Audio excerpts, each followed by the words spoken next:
Mga tao na misteryosong nawala at walang nakakaalam kung saan ito napunta. Narito ang mga kaso ng mga misteryosong pagkawala ng tao.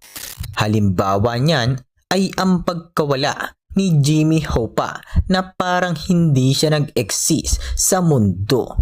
Pero sino nga ba si Jimmy Hoffa at paano ito nawala? Ating kilalanin ang tao na misteryosong naglaho sa mundong ibabaw. Pero bago ko simulan, pare, pwede ka bang mag-subscribe upang sa ganun ay ganahan naman ako na maglabas ng video. Ang pagkawala ni Jimmy Hoffa ay isa sa mga pinakamisteryosong kaso ng pagkawala ng tao sa kasaysayan ng Estados Unidos.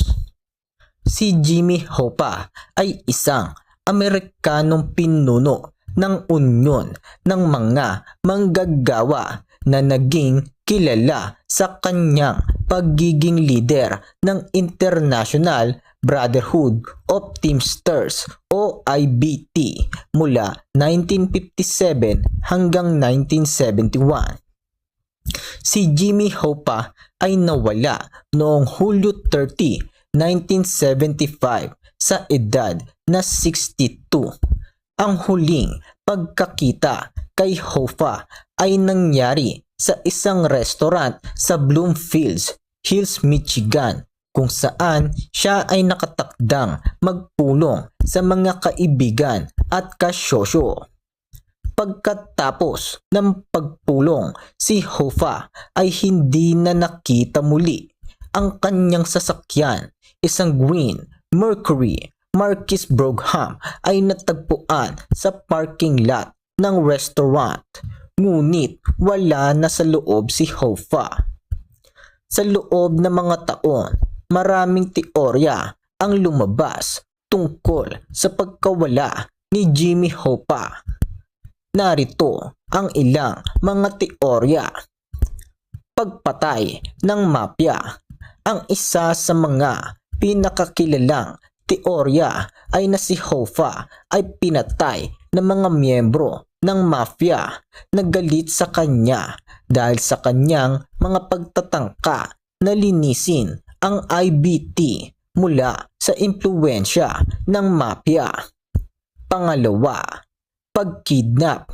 Ang ibang mga teorya ay na si Hoffa ay nakidnap ng mga kalaban niya sa unyon na nais siyang mapalayas mula sa pwesto. Pangatlo, pagtakas. Ang isa pang teorya ay na si Hoffa ay nagtakas sa kanyang buhay na nais niyang makaiwas sa mga problema at pagbabanta sa kanya. Pero ayon sa investigasyon, ang pagkawala ni Jimmy Hoffa ay inimbestigahan ng mga otoridad kabilang ang FBI. Ang investigasyon ay nagpatuloy sa loob ng mga taon, ngunit hindi pa rin nakita ang katotohanan tungkol sa pagkawala ni Hoffa. Ang kaso ni Jimmy Hoffa ay nananatiling isa sa mga pinakamisteryosong kaso ng pagkawala ng tao sa kasaysayan ng Estados Unidos. Pangalawang halimbawa ng pagkawala. Ang pagkawala ng MH370 ay isang misteryosong kaso ng isang nawawalang eroplano.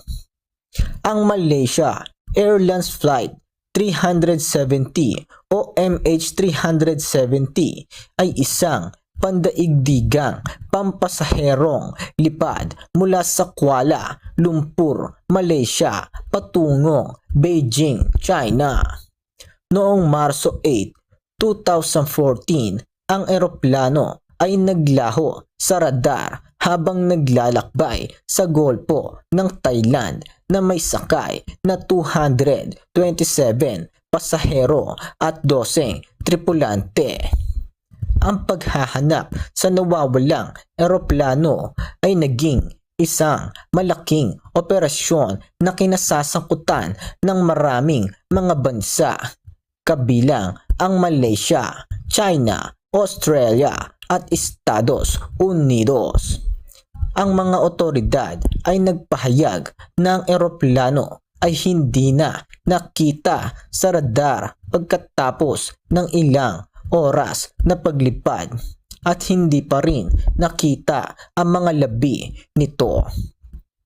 Ang pagkawala ng MH370 ay nagdulot ng malaking pagkabahala at pagkabalisa sa mga pamilya ng mga pasahero at tripulante at nagdulot rin ng mga tanong tungkol sa kung anong nangyari sa eroplano.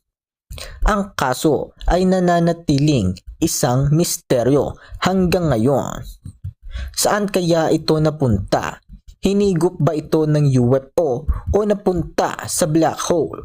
O di naman kaya ay napunta sa sikretong lagusan papunta sa Inner Earth Agartha?